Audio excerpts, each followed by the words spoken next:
Alors, juste derrière moi, comme ça là, tout droit derrière moi, c'est le stade Houphouët-Boigny ou encore le stade Félicia. Vous comprenez très bien que nous sommes et nous restons toujours en Côte d'Ivoire. Et c'est bien sûr Abidjan, la ville lumière, qui nous accueille depuis quelques semaines ici pour la Coupe d'Afrique des Nations 2023 qui se joue en 2024 ici en Côte d'Ivoire. La CAN s'est ouverte pour plusieurs pays africains. Les visiteurs, les gens viennent un peu de partout et nous avons choisi naturellement un pays tenant du titre actuellement, c'est le Sénégal. Et on a dit Sénégal, là-bas, nous allons rencontrer un Sénégalais d'un autre style, d'un autre genre, qui sait très bien pousser sur le ballon et il va nous gratifier d'un échange. Et je suis sûr que vous allez très très bien adorer. Suivez-moi donc pour cet échange. À tout de suite.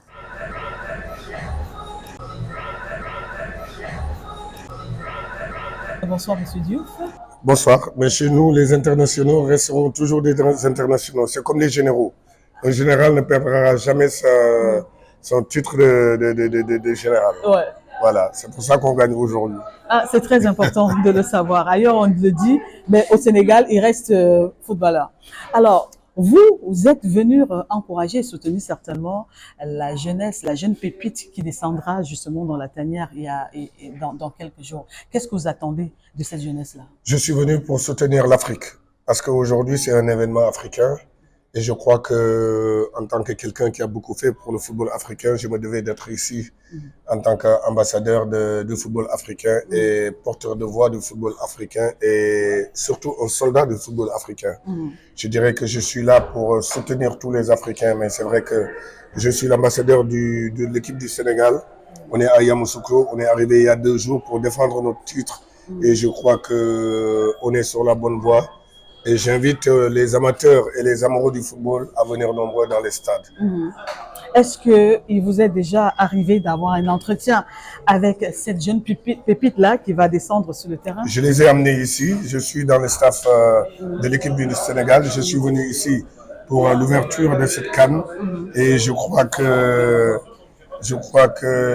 cette génération qu'on a, ou les générations qu'on a, je crois que je suis toujours derrière eux, même le football féminin, je suis derrière eux aussi. Alors, vous êtes tenant de titres au Sénégal? On est tenant des titres. Tenant des titres. Des titres. Mais c'est vous qui tenez le dernier trophée.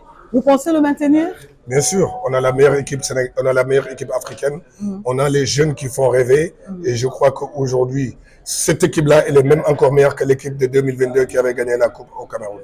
Ça veut dire que vous jouez la suffisance. Il y a un adage qui dit chez nous, quand tu penses que tu n'es pas en danger, c'est là où vous êtes en danger. Est-ce que vous pensez que vous n'êtes pas en danger? C'est pour ça que vous êtes encore en danger. Parce que vous parlez beaucoup de danger et je crois que c'est pour ça que vous êtes en danger. Nous, on ne parle pas de suffisance. On parle de confiance. Aujourd'hui, on est confiant. On ne peut pas être champion d'Afrique A, champion de CHAN, champion de moins de 17 ans, champion de moins de 20 ans, champion de beach soccer et champion de sur et mieux et ne pas avoir la confiance. Aujourd'hui, on est très confiant. Pour quelqu'un qui s'entraîne avec les Lions, qui est toujours avec les Lions du Sénégal, je sais que je suis comblé de voir le talent qu'on a et d'avoir la jeune génération qu'on a qui fait rêver partout dans le monde. Alors, nous sommes à Abidjan, en Côte d'Ivoire, mais on aimerait savoir, ceux qui vont nous regarder certainement, aimeraient savoir de quelle localité vous venez. Quel est votre village là-bas au Sénégal?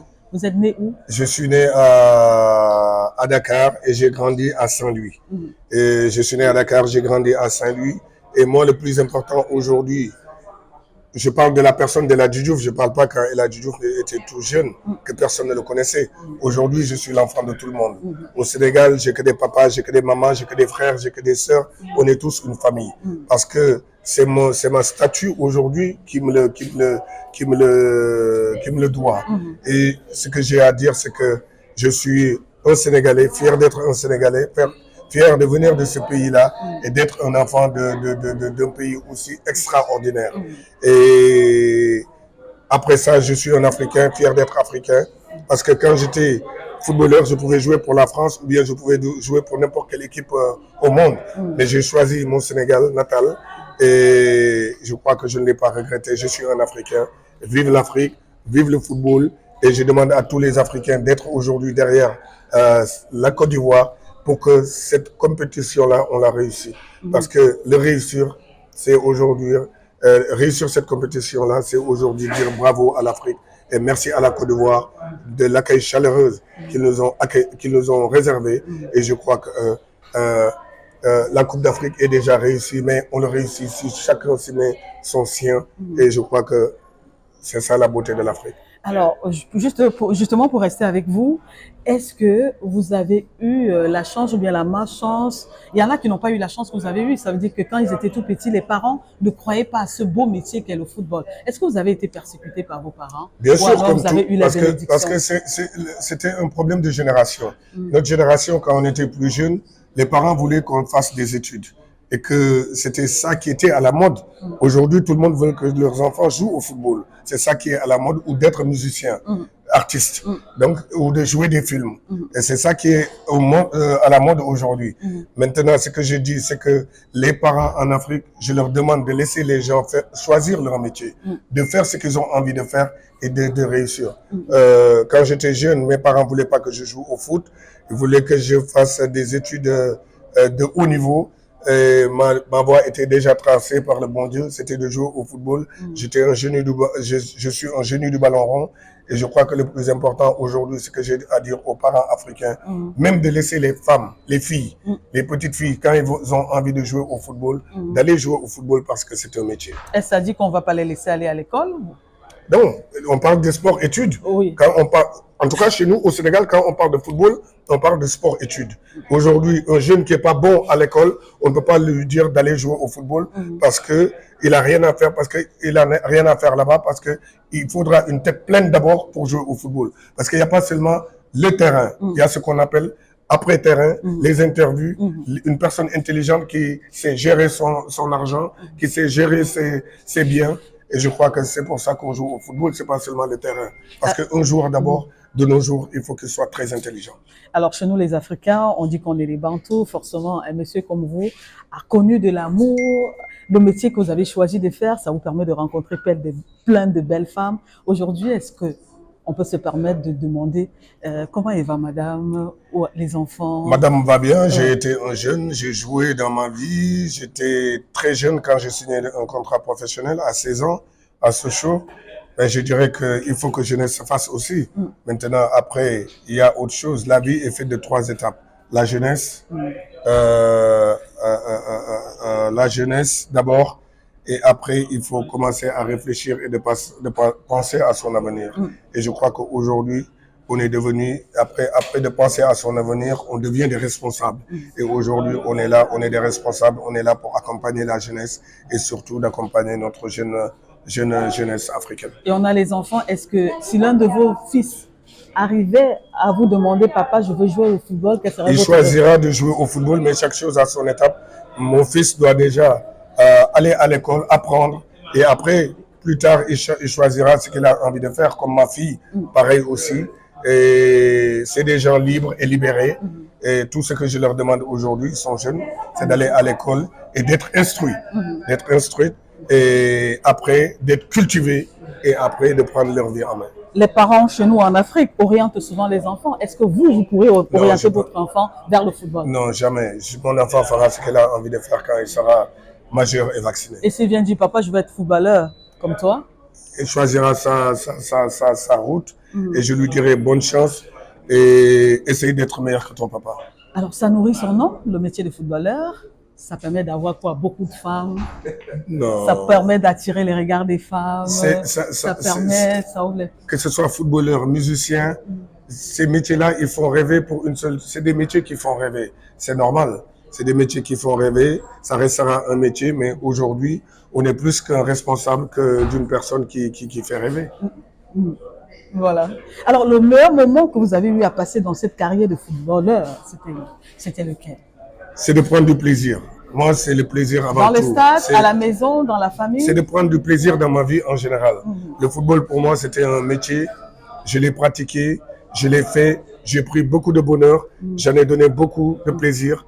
Et je crois que ma vie, il y a une seule chose à quoi je pense tous les jours, c'est le plaisir que j'ai pris en tant qu'humain. Dans ce métier, on parle beaucoup de gris-gris. Non, ça c'est... Ça existe pour vous? Vous en avez eu besoin Il y a des des gens, fois? c'est une croyance. C'est une croyance. Les autres peuvent croire à ça. Pour moi, je vais croire à autre chose. Et c'est ça la vie. Mhm. C'est pour ça, il faudra du tout pour faire un monde. Mhm. Et la vraie magie pour vous dans cette carrière, C'est le talent c'est le talent. et le travail Alors, on est et à... la détermination Oui, et la réussite. Et l'audace et la réussite sera au bout. voilà. Les moments de tristesse, il y en a eu? Non, par d'où je suis passé et d'où je suis arrivé aujourd'hui, la vie était encore plus difficile quand j'étais plus jeune. Je suis un parmi tant d'autres que le bon Dieu a choisi pour représenter l'Afrique et le monde entier. Donc pourquoi je penserai aux choses négatives? Je ne suis pas une personne négative, je suis une personne positive et je resterai une personne positive jusqu'au bout. Et les pots de banane, il y en a eu quand même? C'est-à-dire... je ne mange pas des pots de banane, moi, je mange la banane. Les pots de banane ne m'intéressent pas. Elle est bonne celle-là. Alors on est en Côte d'Ivoire, qu'est-ce que vous souhaitez aux organisateurs, autant pour moi, de cette belle CAN? Les organisateurs, c'est vous et moi-même. C'est l'Afrique qui a organisé. Et je crois que chaque Africain doit bien se tenir, respecter les normes des choses, la règle, et pour que la fête soit plus belle. Je dirais que réussir cet événement-là, c'est pas le pays qui va le gagner.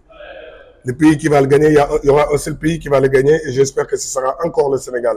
Mais par contre, la réussite de cet événement-là, c'est la réussite de l'organisation. Et la réussite de l'organisation, c'est chacun de nous. Et c'est ça qui est important. Vous avez plein d'amis footballeurs camerounais comme Samuel Eto'o, le sélectionneur manager aujourd'hui Rigobert Song, et vous avez été certainement plusieurs fois au Cameroun. Alors quel message pour ces Camerounais? Je n'ai pas que des amis footballeurs. J'ai un ami aussi qui s'appelle Monsieur Francis Ngongo, qui est un ami, qui est un frère. J'ai pas mal d'amis là-bas qui ne sont pas des footballeurs. Je crois qu'aujourd'hui, les footballeurs, on les appelle des collègues. C'était des collègues, mais je me suis fait pas mal d'amis qui ne sont pas dans le football, et comme pas mal d'autres pays.